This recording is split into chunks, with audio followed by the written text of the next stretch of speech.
Telugu Desam party రాష్ట్ర అధ్యక్షులు అచ్చెన్నాయుడు గారు,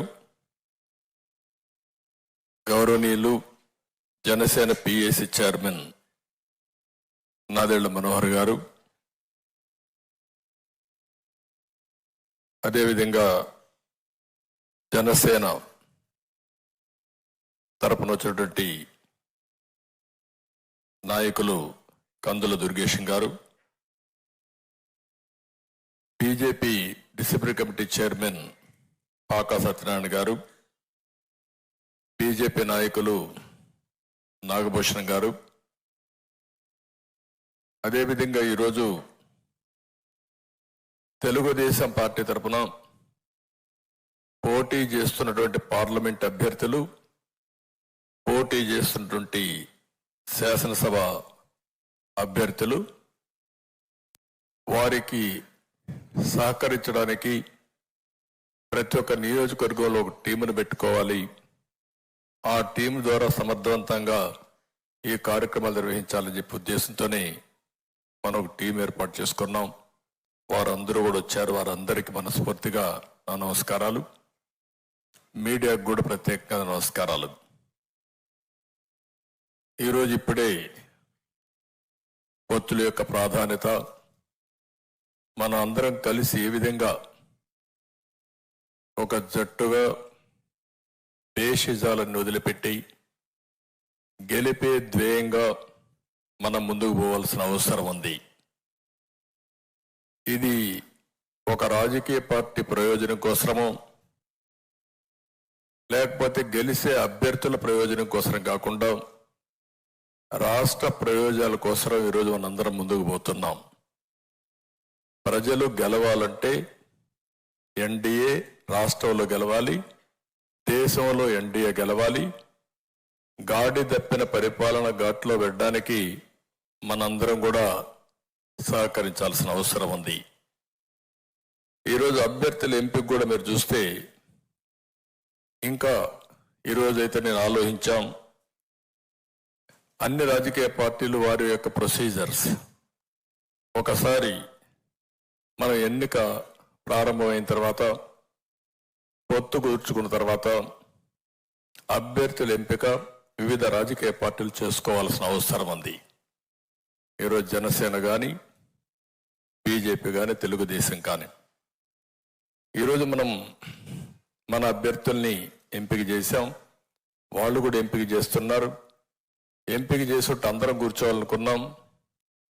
వాళ్ళు ఇంకా చేస్తున్నారు కాబట్టి ఇదే విధంగా వాళ్ళు కూడా మీటింగ్లు పెట్టుకొని సమర్థవంతంగా ధీటుగా ఎదుర్కోవాలంటే ఈసారి ప్రతి ఒక్కరు కూడా అప్రమత్తంగా ఉండాల్సిన అవసరం ఉంది. ఈ రాష్ట్రంలో రాజకీయాలు ట్రెడిషనల్గా ఉంటే, ప్రజాస్వామ్యయుతంగా ఉంటే మనం మామూలుగా రాజకీయాలు చేసేవాళ్ళం. ఈరోజు ఒక పక్క చూస్తే రౌడీయిజం, అధికార దుర్వినియోగం ఒకటి కాదు, ఎన్ని రావాలనో అవలక్షణాలు అన్నీ వచ్చాయి. అలాంటప్పుడు అందరూ క్యాండిడేట్లు కూడా చాలా అప్రమత్తంగా ఉంటే తప్ప మనం ఏమాత్రం కూడా ముందుకు పోయే పరిస్థితి ఉండదు. ఈ విషయం మీరు గుర్తుపెట్టుకోవాలి. ఇంత మునిపే సత్యనారాయణ గారు మాట్లాడినప్పుడు చెప్పారు, మనోహర్ గారు కూడా చెప్పారు. 3 రాజకీయ పార్టీలు ఉన్నప్పుడు 3 రాజకీయ పార్టీలు, ఒక పార్టీ కేంద్రంలో అధికారంలో ఉన్నాం. ఇప్పుడే కాకుండా గతంలో కూడా మన వాళ్ళతో కలిసి ఇప్పుడే మొదటి నుంచి కూడా బీజేపీతో కలిసి తెలుగుదేశం పార్టీ ఎన్డీఏలో ఉన్నాం. అదే సమయంలో రాష్ట్ర ప్రయోజనాల కోసం ఈ రాష్ట్రంలో ఈసారి గెలవకపోతే రాష్ట్రం తీవ్రంగా నష్టపోతుందనే ఏకైక అభిప్రాయంతో మొదటి నుంచి కూడా ఓటు డివైడ్ కాకుండా మేమందరం సహకరిస్తామని ముందుకొచ్చి పవన్ కళ్యాణ్ గారు అందరికంటే ముందు చెప్పిన వ్యక్తి, ఒక పద్ధతి ప్రకారం రాజకీయం చేసిన వ్యక్తి.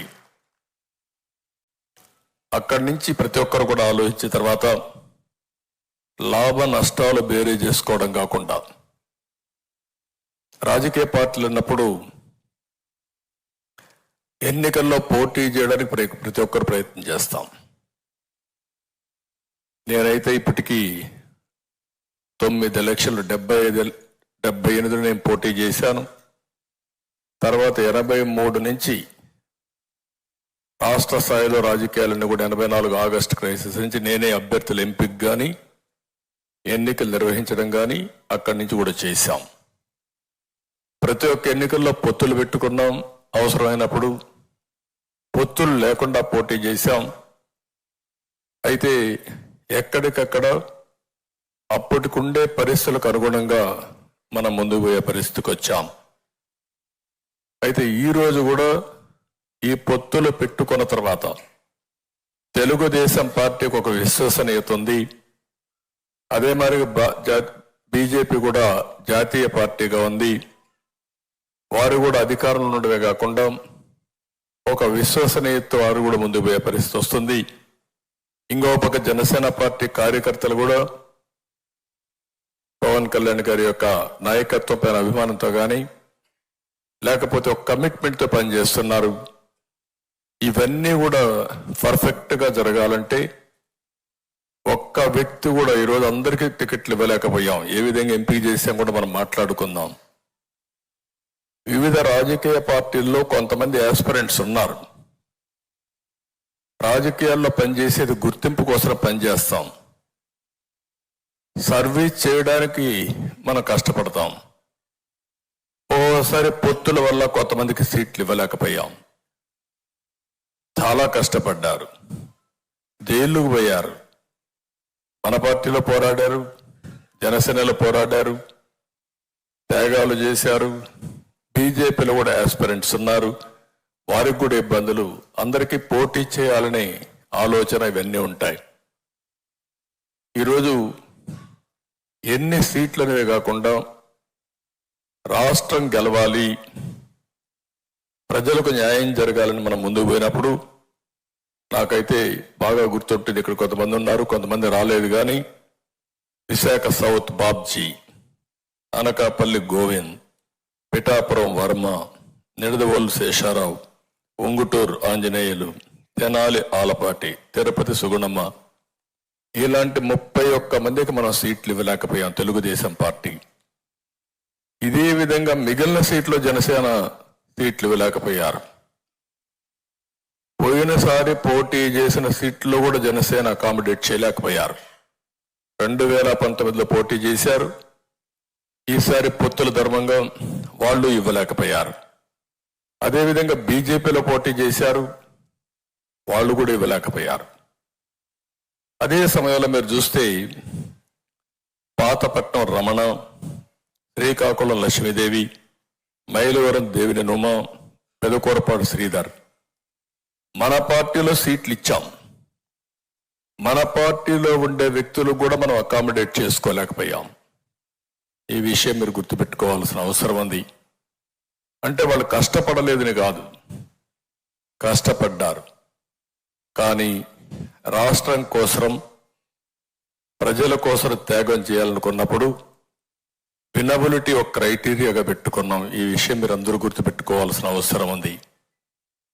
ఈసారి ఎన్నికల్లో ఎంపిక చేసిన విధానం మీరు చూస్తే 3 పార్టీలతో పొత్తు పెట్టుకున్న తర్వాత, ముగ్గురం కూర్చొని ఒక నిర్ణయం చేసిన తర్వాత ఏ సీట్ ఎవరికి పోతుందో ముగ్గురం కలిసి, ఎందుకంటే వాళ్ళకు బలం ఉండాలి, మనం కూడా గెలవాలి, అందరం గెలవాలనే ఉద్దేశంతో ఇవన్నీ కూడా సెటిల్ చేసుకున్నాం. చాలా ఎలాబొరేట్గా అవర్స్ టుగెదర్ కూర్చున్నాం.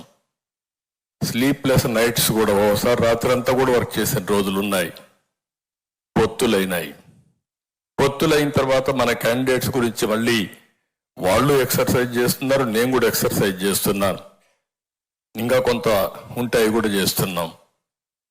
పొత్తులైన తర్వాత నేను ఆలోచించిన విధానం మీరు చూసి, ఈసారి 3 పార్టీలు కూడా ఆలోచన ఒకటే, వినబిలిటీ. పెట్టిన అభ్యర్థి గెలవాలి. ప్రజలు ఓటేయాలనుకున్న ఓటేయించుకునే శక్తి, సమర్థవంతంగా ధీటుగా పోరాడే వ్యక్తి మనం పెట్టుకోవాల్సిన అవసరం ఉంది. ఎప్పుడు కూడా రాజకీయాల్లో అభ్యర్థుల ఎంపిక చాలా కీలకం. ఒకవేళ కానీ అభ్యర్థుల ఎంపికలో తప్పు చేస్తే మనం కొన్ని సీట్లు పోగొట్టుకునే పరిస్థితికి వస్తాం. ఆ యాంగిల్లో ఆలోచించినప్పుడు నేను చాలా ఎక్సర్సైజ్ చేశాం. ఈరోజు ఎప్పుడైతే ఎన్డీఏతో మనం పొత్తు పెట్టుకున్నామో, భాగస్వాములు అయ్యామో, అప్పుడు మీరు చూస్తే లోకసత్తా లాంటి పార్టీ కూడా మనకు సహకరించే పరిస్థితికి వచ్చారు. ఒకప్పుడు రాజకీయాల్లో బాగా ఎఫెక్టివ్గా పోటీ చేసిన వ్యక్తులు ఈరోజు స్వచ్ఛందంగా ముందుకొచ్చి ఎన్డీఏ రావాలి, ఈ రాష్ట్రంలో న్యాయం జరగాలి ముందుకొచ్చే పరిస్థితికి వచ్చారు. 3 రాజకీయ పార్టీలు కూడా అవస్థపడుతున్నాం. Social re-engineering. ఎందుకంటే ప్రతి ఒక్కరికి ఒక యాస్పిరేషన్ ఉంది, వ్యక్తులకు యాస్పిరేషన్ ఉంది, కొన్ని వర్గాలకు కులాలకు యాస్పిరేషన్ ఉంది. వాళ్ళను కూడా ఫుల్ఫిల్ చేయకపోతే వాళ్ళు కూడా ఫుల్గా ఈ రాష్ట్ర అభివృద్ధిలో భాగస్వాములు కాలేరు. మన మీద విశ్వాసం రాదనే ఉద్దేశంతో ఆ ఎక్సర్సైజ్ చేశాం. ఆ ఎక్సర్సైజ్ చేసినప్పుడు తెలుగుదేశం పార్టీ బీసీలు కానీ ఇంకా మిగిలిన వర్గాలు ఏవైతే ఉన్నాయో అవన్నీ కూడా అధ్యయనం చేసుకుని తగిన ప్రాతినిధ్యం ఇవ్వడానికి అన్ని విధాల ప్రయత్నం చేశాం. ఇంకొక పక్కన మీరు ఒకసారి ఆలోచిస్తే కొత్తగా రాజకీయాల్లో పొలిటికల్ రీఇంజనీరింగ్ కూడా చేయాల్సి వస్తా ఉంది. నేను కొత్త వర్డ్ వాడుతున్నా. పొలిటికల్ రీఇంజనీరింగ్ వచ్చినప్పుడు సమర్థవంతమైన వ్యక్తుల్ని ఎక్కడికక్కడ ఎంపిక చేయకపోతే, ప్రజల ఆమోదం లేకుండా ఉంటే, ఒక్కొక్కసారి ఒక 5-10 సీట్లు కానీ వీక్ క్యాండిడేట్లు ఉన్నారు అనే పరిస్థితి వస్తాయి. మిగిలిన సీట్లు కూడా వీక్ అయ్యే పరిస్థితి వస్తుంది. గెలుస్తున్నారు అనేది వస్తే ఆటోమేటిక్గా ఇంకొక 5-10 సీట్లు ఎక్కువ గెలిచే పరిస్థితి వస్తుంది. అందుకని ఈరోజు రాజకీయ పార్టీల్లో కూడా మేము ఆలోచించింది, మంచి వ్యక్తులు ఉన్నప్పుడు, సేవాభావంతో ముందుకు వచ్చినప్పుడు వాళ్ళని ఐడెంటిఫై చేయాలనే ఎక్సర్సైజ్ కూడా చేశాం. ఈరోజు ఒక్క విషయం మనం గుర్తుపెట్టుకోవాల్సిన అవసరం ఉంది రాజకీయాల్లో.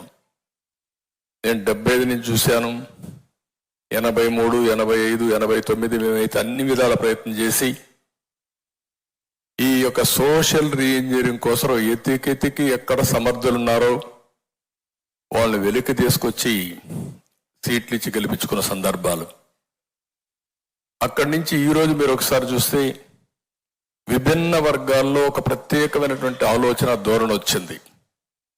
ఆ ఆలోచన ధోరణి రాజకీయాల ద్వారా ప్రజలకు సేవ చేయాలి అనే ఆలోచన.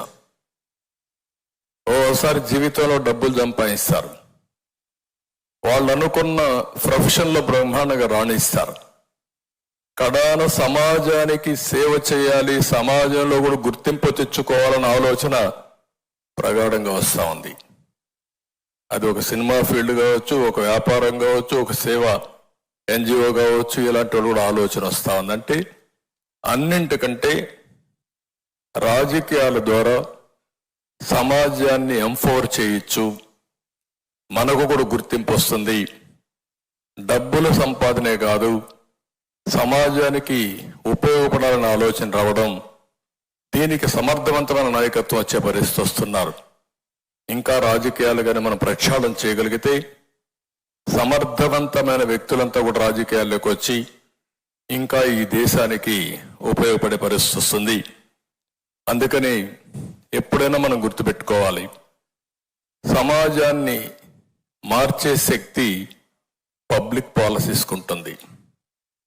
పబ్లిక్ పాలసీస్ ఇచ్చిన తర్వాత ఆ పబ్లిక్ పాలసీని అనుసరించి ప్రైవేట్ వ్యక్తులు కానీ, బిజినెస్ కానీ, వ్యాపారాలు కానీ చేసుకుంటూ ముందుకు పోతారు.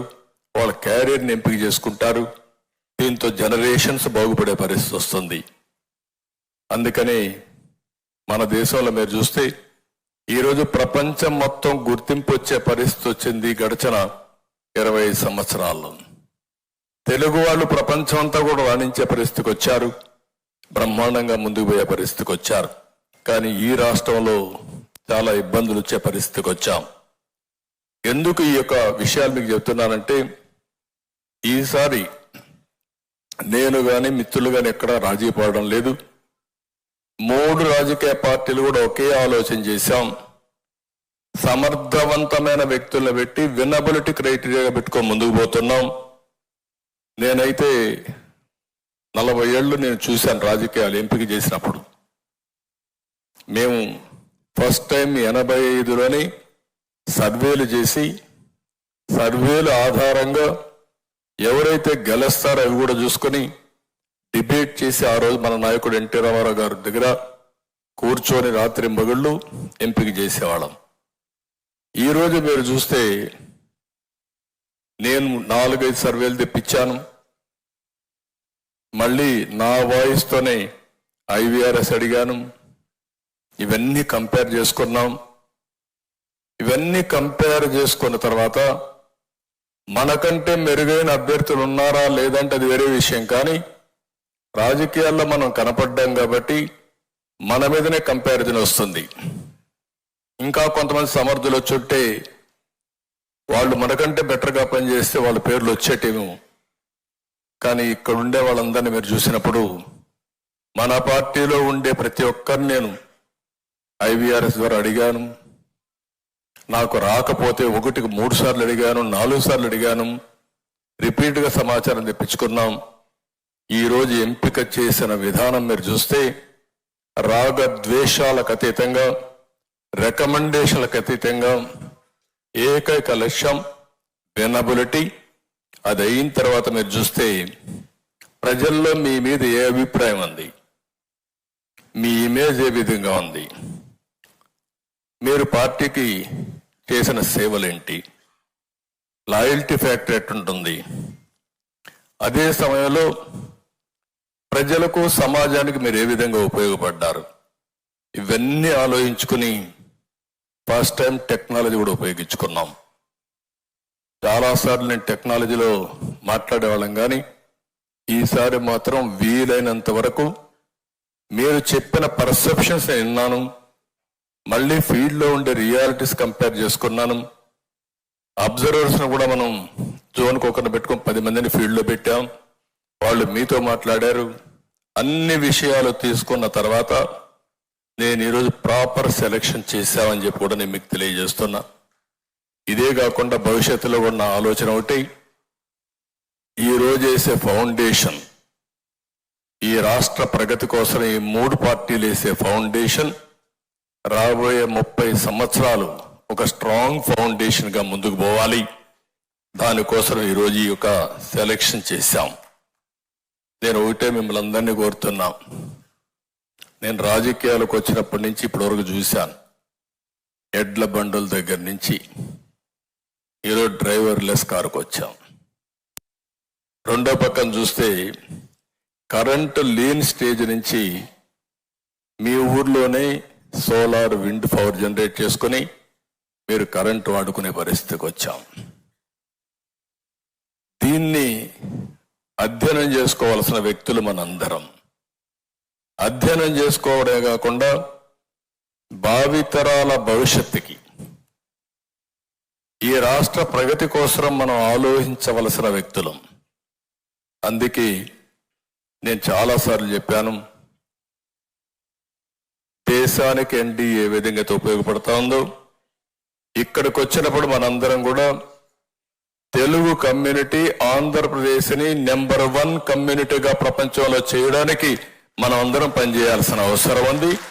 అది సాధ్యం, అసాధ్యం కాదు.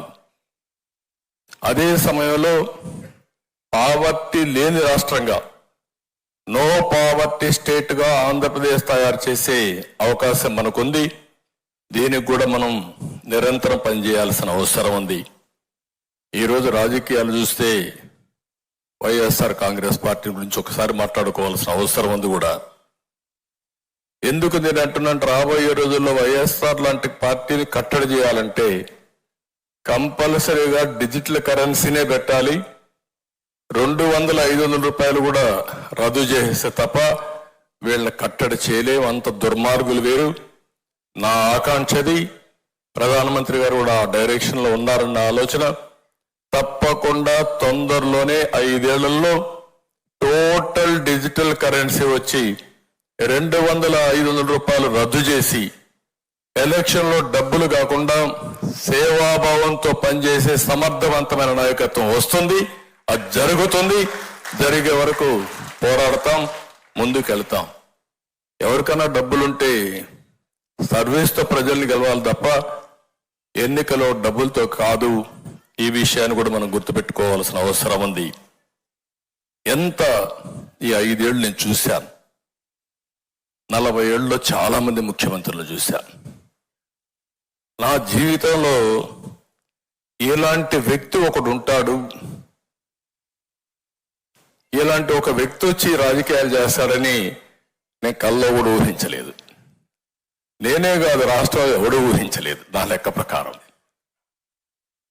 అతని బిహేవియర్ చూస్తా ఉంటే చాలా వ్యాపారాన్ని రాజకీయం చేసుకున్నాడు. రాజకీయం చేసుకున్న తర్వాత ఎవరైనా సరే కొన్ని విలువలు ఉంటాయి, కొన్ని పద్ధతులు ఉంటాయి, కొన్ని ప్రాధాన్యతలు ఉంటాయి. ఎలాంటి లేకుండా అనునిత్యం మీరు నోరిప్పితే అబద్ధాలు, బ్లాటెంట్ లైస్.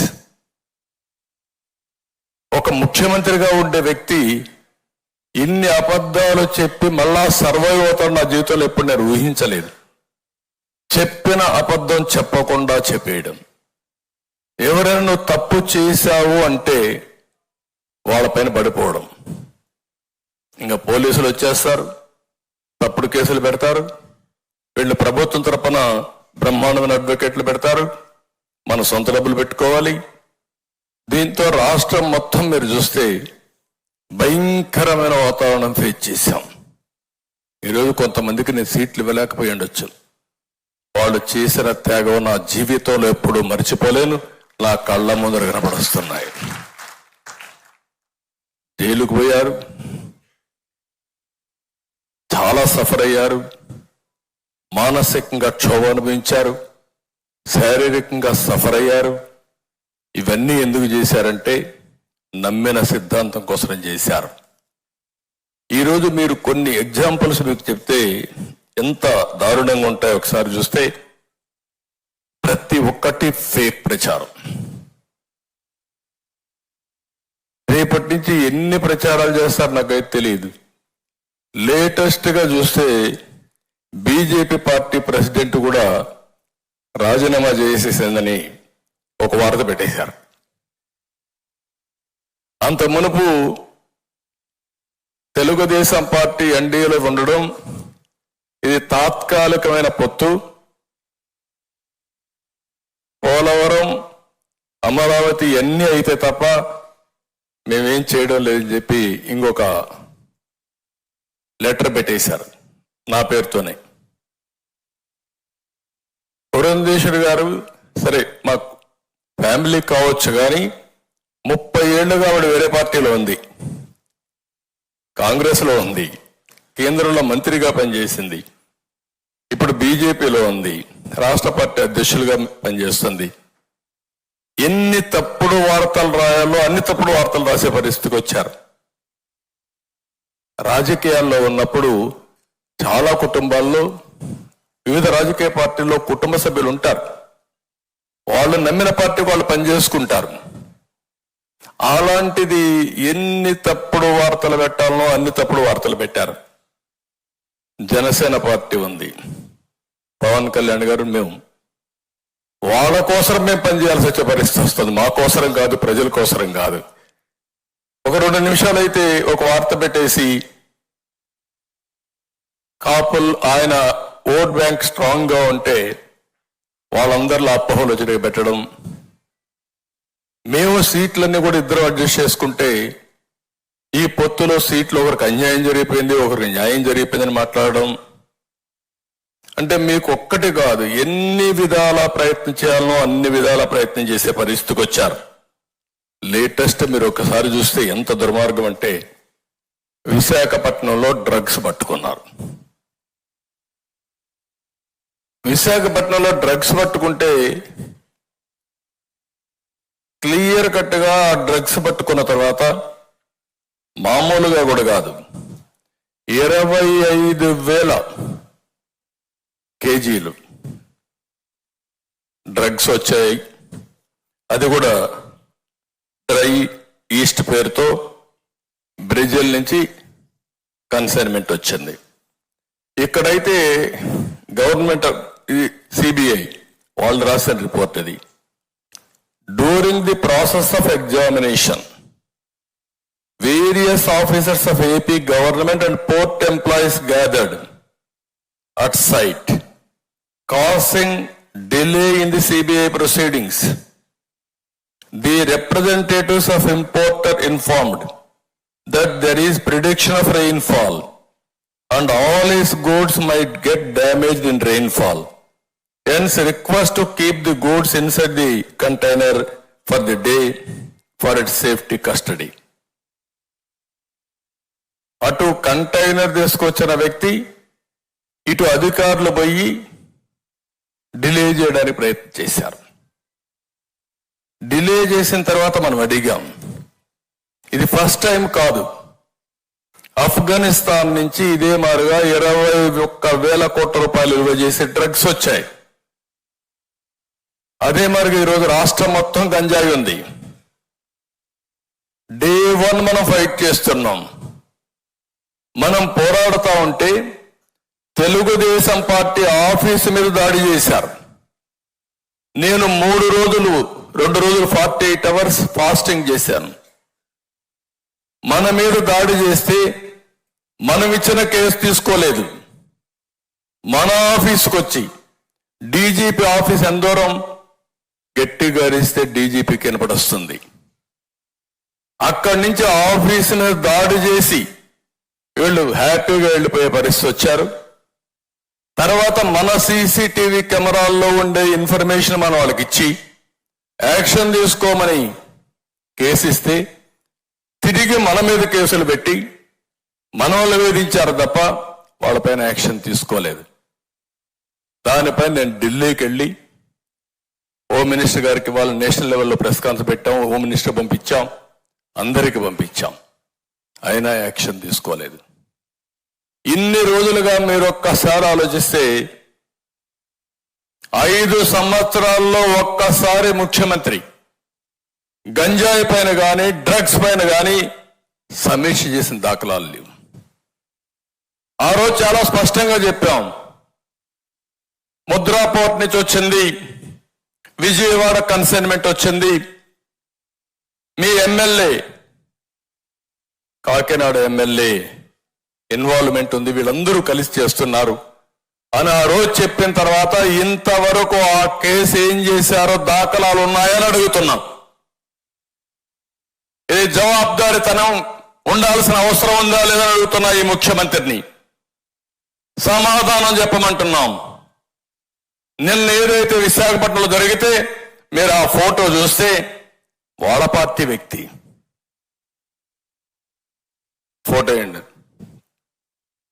అతను చూస్తే వాళ్ళ పార్టీ వ్యక్తి అయితే మనం చెప్తే ఇమ్మీడియట్ గా మన మీద మళ్ళా ఆరోపణ. అంటే ఎంత దుర్మార్గం అంటే ఆ ఫోటో మీరు చూడండి. కోనం వీరభద్రరావు, కోనం కృష్ణకుమారి, భోగి సంక్రాంతి కనుమ శుభాకాంక్షలు. ఎవరు ఫోటో పెట్టారు? రాజశేఖర రెడ్డి ఫోటో, జగన్మోహన్ రెడ్డి ఫోటో, ఈ పక్క వాళ్ళందరి నాయకుల ఫోటోలు. ఇవన్నీ పెట్టి మొత్తం మీరు ఒకసారి చూస్తే అదే సమయంలో బ్రెజిల్ ప్రెసిడెంట్ తో ఆయన అవుతానే విజయసాయి రెడ్డి ఒక ట్వీట్. వీళ్ళు ఎక్కడికి వచ్చారో నాకైతే అర్థం కావడం లేదు. ఇప్పుడు కంటైన్మెంట్ ఎక్కడి నుంచి స్టార్ట్ అయ్యింది? బ్రెజిల్ నుంచి స్టార్ట్ అయ్యింది. బ్రెజిల్ నుంచి స్టార్ట్ అయ్యింది. వైఎస్ఆర్ కాంగ్రెస్ నాయకుడు ఈ స్టేట్మెంట్ చూడండి, క్లియర్ గా congratulations to Luiz Inacio Lula da Silva on being elected as the new president of Brazil, hoping that the new government will strengthen democracy in the country and put an end to years of decisive administration. Brazil president తో connection ఉంది. గొప్ప నాయకుడు కదా ఆయన, ప్రధానమంత్రి స్థాయి వ్యక్తి ఇతను. కాదు, ఇంటర్నేషనల్ మాఫియా. అదే వీళ్ళు చేసే పని. ఆయన నిన్న స్టేట్మెంట్ ఇస్తాడు, నాకు పురంధేశ్వరి రిలేటివ్ అంట, నాకు సంబంధాలంట. అంటే అడ్డంగా మీరు ఎందుకు అర్థం చేసుకోవాలంటున్నారంటే 5 సంవత్సరాలు ఈ రాష్ట్రంలో డ్రగ్స్ మాఫియాని పెంచి పోషించి కడాన రాష్ట్రాన్ని నాశనం చేసి ఈరోజు ఇంటర్నేషనల్ మాఫియాతో సంబంధాలు ఎస్టాబ్లిష్ చేసే పరిస్థితికి వచ్చారంటే వీళ్ళు ఏమనాలి నాకైతే అర్థం కావడం లేదు. మీ నాయకులు చేస్తారు, మీ నాయకుల దగ్గర చేపిస్తారు, చేయించి నేరం మన మీద మోపే ప్రయత్నం. ఇది మీరు గుర్తుపెట్టుకోవాల్సిన అవసరం ఉంది. అందుకే నేను చాలా స్పష్టంగా చెప్తున్నా, ఈరోజు ఇక్కడ జరిగే విషయాలు మీరు చూస్తే ఈ రాష్ట్రంలో వచ్చే డబ్బులంతా ఇంటర్నేషనల్కి వెళ్ళిపోతున్నాయి, విదేశాలకు వెళ్ళిపోతున్నాయి హవాలా రూట్లో. ఇవి కానీ ఈ రోజా రేపా ఎల్లుండా మనకు తెలియదు. నిన్న మీరు చూస్తే అక్వా ఏదైతే కంపెనీ ఇప్పుడు మనం మాట్లాడుతున్నామో ఆ వ్యక్తి కోనం వీరభద్రరావు, సంధ్య అక్వా ఎక్స్పోర్ట్ పేరుతో వచ్చింది. ఇది అతను వైసీపీ నేత పూర్ణ చంద్రరావుకి సోదరుడు. వీళ్ళందరూ కలిసి బలవంతంగా చేశారా, ఏం చేశారు నాకు తెలియదు. ఈరోజు మార్నింగ్ ఒక న్యూస్ చూస్తా ఉంటే అనిపించింది, ఢిల్లీలో జరిగిన లిక్కర్ స్కామ్ లో కూడా వీళ్ళు ఉన్నారని. అది వాస్తవం లేదా సిబిఐ తేల్చాలి. అంటే ఏ విధంగా పోతున్నారు. ఇంకొక పక్క మీరు చూస్తే ఎంత బరిదెగిచ్చారనేదానికి ఒక ఎగ్జాంపుల్ మొన్నే చాలా బాధ కలిగింది.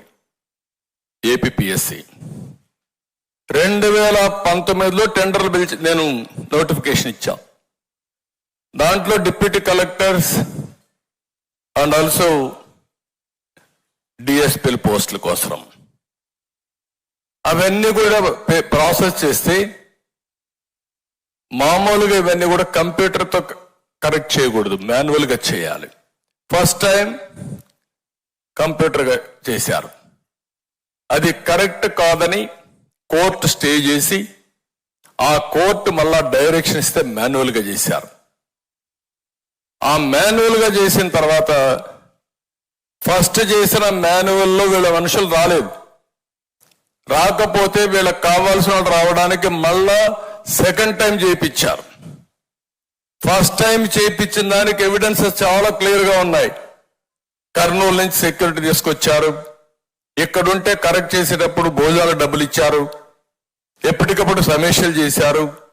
ఇవన్నీ పెట్టడానికి ఒక కంప్యూటర్ కంపెనీకి ఎవాల్యుయేషన్ చేయడానికి, రికార్డ్ ఎస్టాబ్లిష్ చేయడానికి వాళ్ళకు కూడా డబ్బులు ఇచ్చారు, అన్ని చేశారు. ఇంత డాక్యుమెంటరీ ఎవిడెన్స్ ఉంటే ఆ డాక్యుమెంటరీ ఎవిడెన్స్ అంతా అవాయిడ్ చేసి మూడోసారి మళ్ళా చేపించాడు, మనుషులకి ఇచ్చి పోస్టింగ్స్ ఇచ్చేశారు. కోర్టులో 2 సార్లు రాంగ్ అఫిడవిట్ ఇచ్చారు.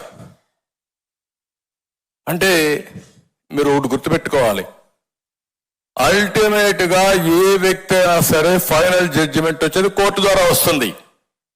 ఈ రోజు ఒకవేళ న్యాయం డిలే అయినా న్యాయం జరుగుతుంది, పోరాడే శక్తి ఉండాల్సిన అవసరం ఉంది. ఈరోజు అలాంటి కేసు చేస్తే ఇంతవరకు దానికి కూడా సమాధానం ఇప్పుడు కొత్తగా చెప్తున్నారు. మళ్ళీ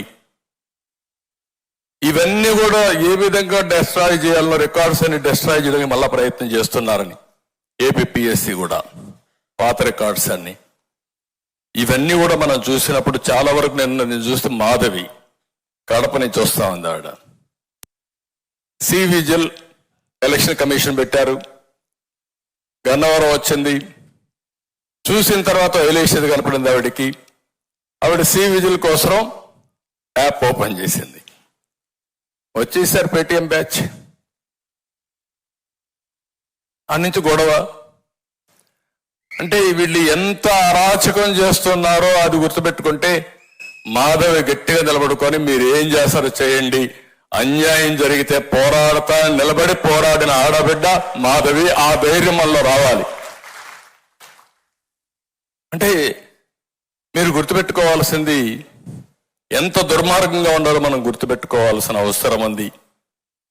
ఇంకొక పక్కన మొన్నే మనం చాలా ఇన్సిడెంట్లు కూడా చూసాం. సిబిఐ, మన రాష్ట్రంలో సిబిఐ పరిస్థితి, బాబాయ్ గొడ్డలపేట కేసులో 5 ఏళ్ళు అయింది.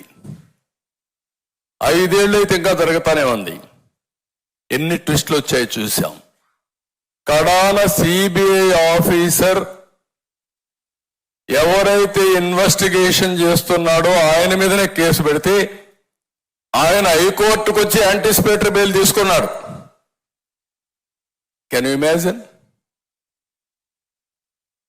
తర్వాత సిబిఐ అరెస్ట్ చేయడానికి వస్తే అవినాష్ రెడ్డిని కర్నూలులో లా అండ్ ఆర్డర్ ప్రాబ్లం వచ్చేస్తుంది కాబట్టి మీరు అరెస్ట్ చేయడానికి వీలు లేదు అని law and order problem create చేస్తే సిబిఐ తిరిగి వెళ్ళిపోయారు. అంటే ఇది ఇంటర్నేషనల్ మాఫియానా, లేకపోతే చట్టం అనేది లేదా ఈ దేశంలో? కానీ వైఎస్ఆర్ కాంగ్రెస్ పార్టీకి చట్టమే వర్తించదా? ఎక్కడన్నా ఇలాంటి దేశ చరిత్రలో నాకు తెలిసినంత 45 ఏళ్ళు నేను ఎప్పుడు చూడలే ఇవన్నీ అని బరిదెగించే పరిస్థితికి వచ్చారు. ఈ విషయం మీరు గుర్తుపెట్టుకోవాల్సిన అవసరం ఉంది. డ్రగ్స్, గంజాయి, లిక్కరు, నాసిరకం లిక్కరు, 1000 కోట్ల దోపిడీ, ఇంకో పక్కన శాండ్, ఇంకో పక్కన చూస్తే మైన్స్ మొత్తం లూటీ, ప్రాపర్టీస్ అన్ని కూడా సెటిల్మెంట్లు, 30-40 సంవత్సరాలుగా సంపాదించిన ఆస్తి మెడ మీద కత్తి పెట్టి ఇది రాసిస్తావా లేదా అంటే ప్రాణభయంతో రాసిచ్చేసి బయట కూడా చెప్పలేని పరిస్థితి, చంపేస్తారని. ఒకప్పుడు నేను చూశాను, టెర్రరిస్ట్ ఎక్కడో ఉంటాడు, దావూద్ ఇబ్రహీం, వాడు ఇక్కడికి ఫోన్ చేస్తాడు. దావూద్ ఇబ్రహీం ఫోన్ చేశాడు, నువ్వు 10 కోట్లు పంపేయాలని పంపించేయాలి. దావూద్ ఇబ్రహీం ఉన్నాడా లేదు తెలియదు కానీ వీడు మాత్రం 10 కోట్లు పోతాయి. నేను చూశాను టెర్రరిస్టులు ఎక్కడో ఉంటారు. పలానాడికి చెప్తే నువ్వు ఇంత పంపించమంటే ఆ లెటర్ ఫేక్ అయినా డబ్బులు పంపించి 3వ వాళ్ళు చెప్పేవాళ్ళు కాదు. అదే పరిస్థితి రాష్ట్రం. మీరు గుర్తుపెట్టుకోవాలి ఇవన్నీ. అందుకే చాలా మంది సెటిల్మెంట్లు చేసుకుంటే 40 ఏళ్లుగా సంపాదించిన ఆస్తి వీళ్ళకి రాసిచ్చేసి వాటా రాయించే వాళ్ళు ఉన్నారు, టోటల్గా రాయించే వాళ్ళు ఉన్నారు, లేకుంటే వదిలేసుకున్న వాళ్ళు ఉన్నారు. కానీ బయట మాట్లాడకుండా ఇప్పటికి కూడా భయపడే పరిస్థితికి వచ్చారు. అదే సమయంలో మీరు చూస్తే రాష్ట్రంలో కొంతమంది టెయింటెడ్ ఆఫీసర్ తెచ్చుకున్నారు.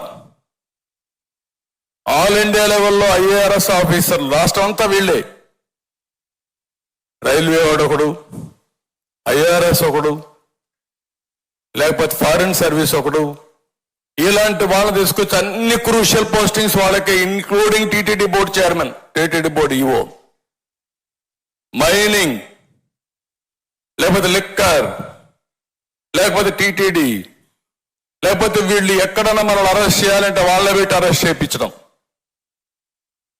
ఇది ఎంత భయంకరమైన వాతావరణం అంటే నా జీవితంలో ఎప్పుడు నేను చూడలేదు, ఊహించలేదు. అలాంటివన్నీ చేశారు.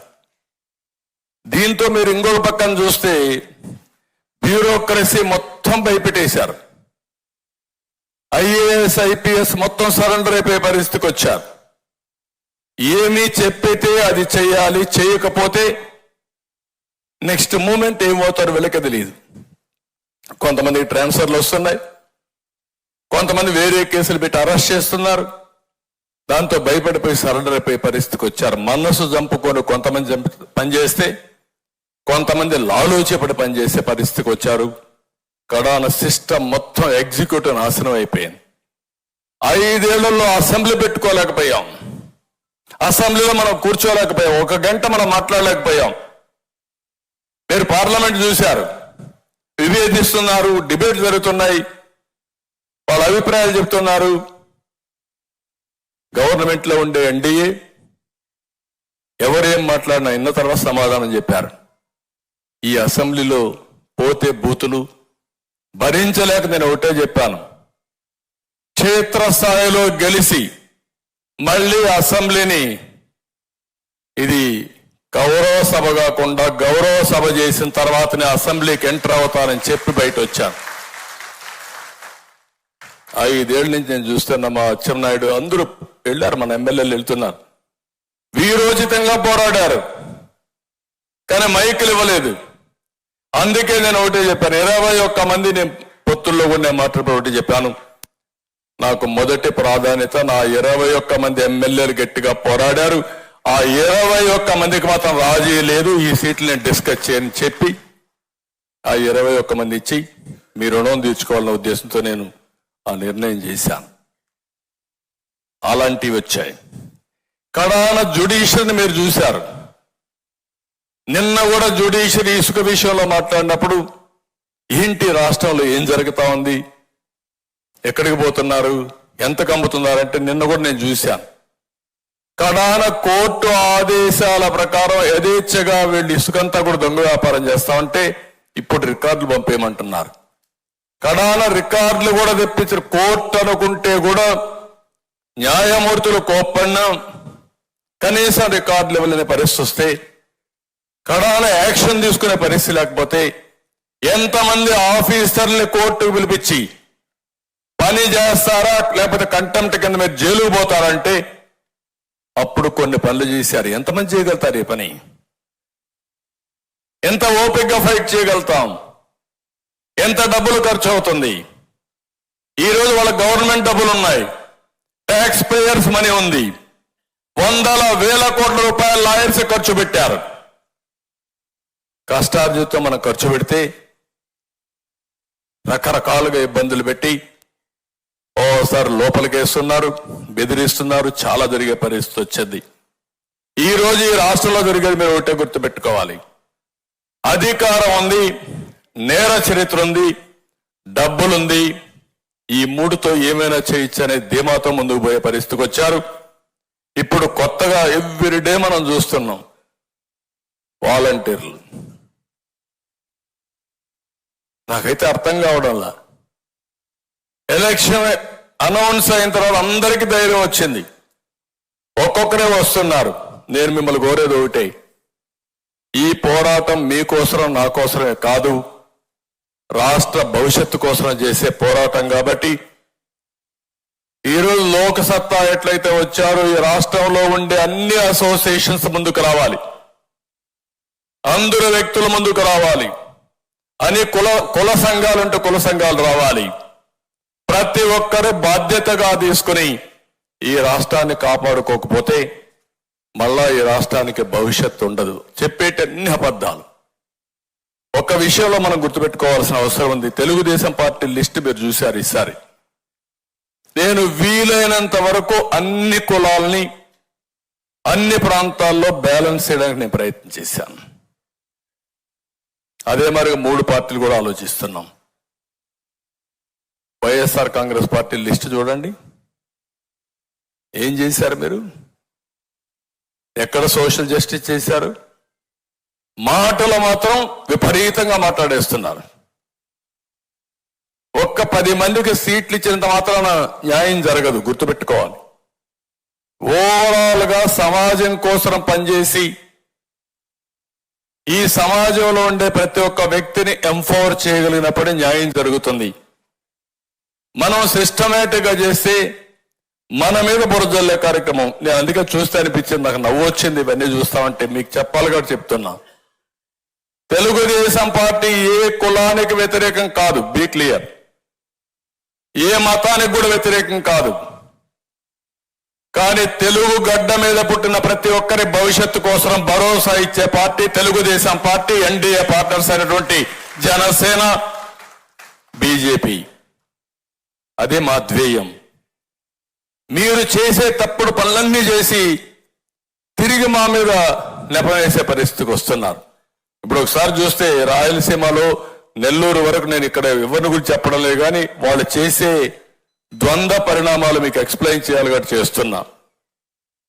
62 సీట్లు ఉన్నాయి, ఇందులో 51 జనరల్ సీట్లు ఉన్నాయి. 41 మందికి రెడ్డిస్కి ఇచ్చాడు. తప్పులేదు, నువ్వు ఓపెన్గా చెప్పు.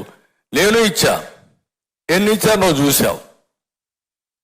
కానీ నేను బీసీలకు అగ్రభాగాన్ని వేశానని చెప్పడం, ఎందుకంటే బీసీలు 50% జనాభా ఉన్నారు. 50% ఉండే జనాభాకు న్యాయం చేయాలి. అందుకే మనం ఎంపీల్లో కానీ ఎమ్మెల్యేలో కానీ నెంబర్ 1 ప్లేస్ ఎవరైతే ఉన్నారంటే బీసీలకే ఇచ్చాం, తర్వాతనే మిగిలిన వర్గాలకు అంతా ఇచ్చాం. That is our commitment, that is our policy. నువ్వు చేసే తప్పుడు పనులు మళ్ళా గుడ్డ కాల్చి వేరే పైన వేస్తే మనం తుడుచుకుంటా కూర్చోవాలా, అదే తప్పు అంటున్నా. ఎవరికి న్యాయం జరగల వీళ్ళ. ఏ నలుగురు పేటీఎం బ్యాచ్, ఆ సుబ్బారెడ్డో విజయసాయి రెడ్డో లేకపోతే సజ్జలో లేదంటే పెద్దిరెడ్డి, ఇక్కడ ఉండే రాష్ట్రంలో ఉండే రెడ్డిస్కి ఎవరికి న్యాయం జరగలేదు, ఏ ప్రాంతానికి జరగలేదు. లేదంటే రాష్ట్రంలో ఉండే క్రిస్టియన్స్కి ఏం జరగలేదు, ముస్లింలు కొరిగిందేమీ లేదు. అదే మాదిరిగా షెడ్యూల్ కులాలైన మాలాస్ ఆర్ మాదిగాస్ ఏం న్యాయం చేశారు చెప్పండి మీరు? సప్లాన్ ఉంటే సప్లాన్ ఇచ్చారా మీరు? అందరికీ ఇచ్చినట్టు 10 రూపాయలు ఖర్చు పెట్టారు తప్ప, అదే స్కీములు తప్ప ప్రత్యేకంగా రాజ్యాంగంలో వాళ్ళకు ఉండే ప్రొవిజన్ సప్లాన్ ఉంటే ఆ సప్లాన్ ప్రకారం నిధులు పెట్టాల్సి వస్తే 1 రూపాయి పెట్టారో మీరు చెప్పండి. ఓచకోత చేశారు, మనుషులను చంపారు. చంపడం కాదు, దిక్కు లేని విధంగా క్రూయల్గా చంపి ఇప్పటికి కూడా వాళ్ళని ఏమాత్రం మనం చూసాం. ఆ సుబ్రహ్మణ్యం డ్రైవర్,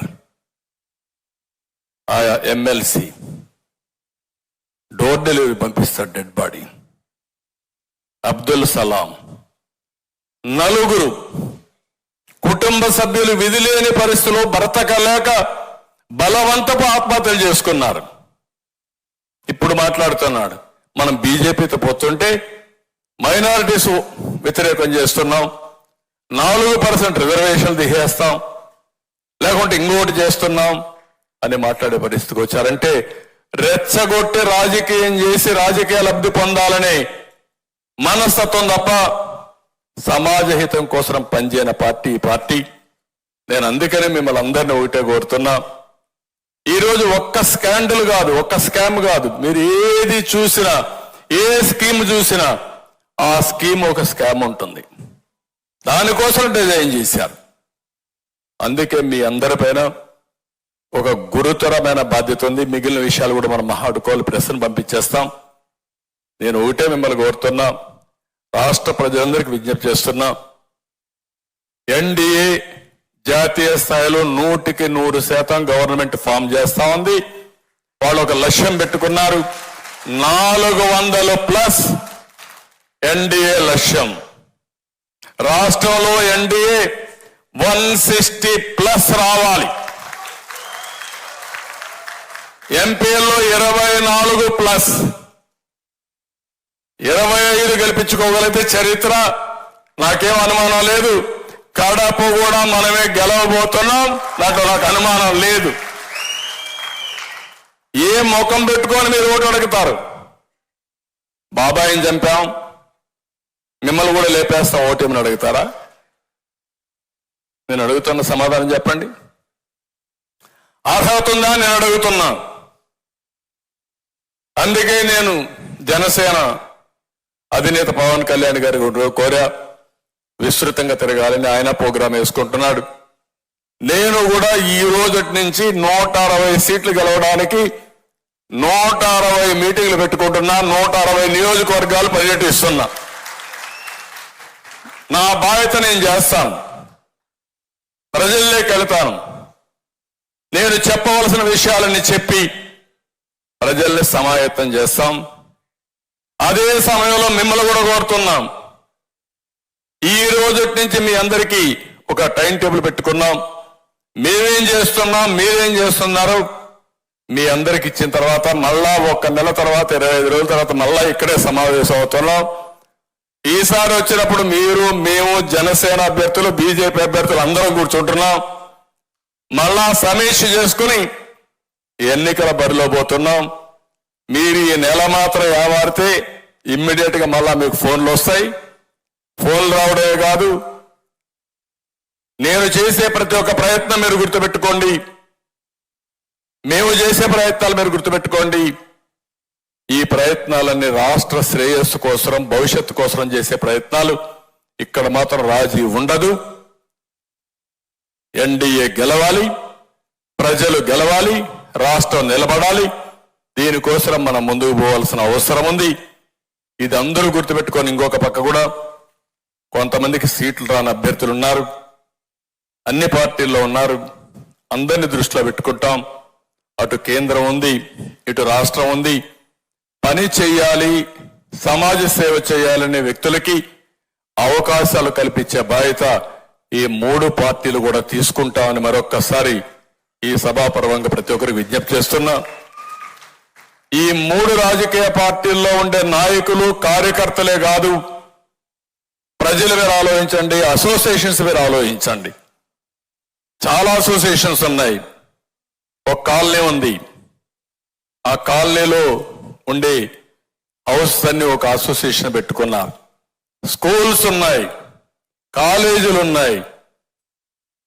అదే మరి వృత్తిపరంగా చేసే చాలా మంది ఉన్నారు. ఇంకో పక్కన కులపరంగా ప్రతి ఒక్క కులానికి అసోసియేషన్స్ ఉన్నాయి. ఇవందరూ కూడా ప్రతి ఒక్కరు ఆలోచించండి. డాక్టర్స్ ఉన్నారు, ఇంజనీర్స్ ఉన్నారు, మేధావులు ఉన్నారు. ప్రతి ఒక్కరు ఆలోచించండి, ప్రతి ఒక్కరికి చెప్పండి. మీ బాధ్యత మీరు చేయండి, మా బాధ్యత మేము చేస్తున్నాం. మీ బాధ్యత మీరు చేయండి. మళ్ళీ రాష్ట్రాన్ని కాపాడుకొని ముందుకు పోవడం కోసం అందరూ ప్రయత్నం చేయాల్సిందిగా అందరినీ కోరుకుంటూ, అందరికీ మరొక్కసారి కంగ్రాచులేషన్స్. సీట్లు వచ్చిన ప్రతి ఒక్కరికి మనస్ఫూర్తిగా అభినందనలు, కంగ్రాచులేషన్స్. ఒకరిద్దరు కాన్స్టిట్యున్సీ ఇన్ఛార్జ్ కూడా పిలిచాం, మీకు రాలేకపోయినాయి. కానీ ఒకటే చెప్తున్నా, మీ సేవలు తప్పకుండా ఉపయోగించుకుంటాం. తెలుగుదేశం పార్టీ ఇన్ఛార్జీలే కాకుండా ఇంకా కొంతమంది వేరే పార్టీలో ఉన్నారు. జెన్యూన్ గా ఉండే ప్రతి ఒక్కరికి వారి యొక్క కాంట్రిబ్యూషన్ బట్టి, పాత హిస్టరీని బట్టి వారికి ఏం చేయాలనో చేసే బాధ్యత పార్టీలుగా మేము తీసుకుంటాం. ఒకే మాట చెప్తున్నా, ఈ రోజు నుంచి ఏ అభ్యర్థి ఏ పార్టీ వాడు కాకుండా 175 మంది ఎమ్మెల్యేలు, 25 మంది ఎంపీలు ఎన్డీఏ అభ్యర్థులుగా, అందరి అభ్యర్థులుగా ప్రజాహితం కోసం మీరు పనిచేయాలని మరొక్కసారి అందరికీ విజ్ఞప్తి చేస్తూ చేస్తారని చెప్పి ఆశిస్తూ అందరికీ నమస్కారాలు, ధన్యవాదాలు. థ్యాంక్ యూ అని అండాలి. ఇప్పుడు మీడియా మీరు వెళ్ళిపోండి, మేము ఇంకా మా పనులు మేము చూసుకుంటాం.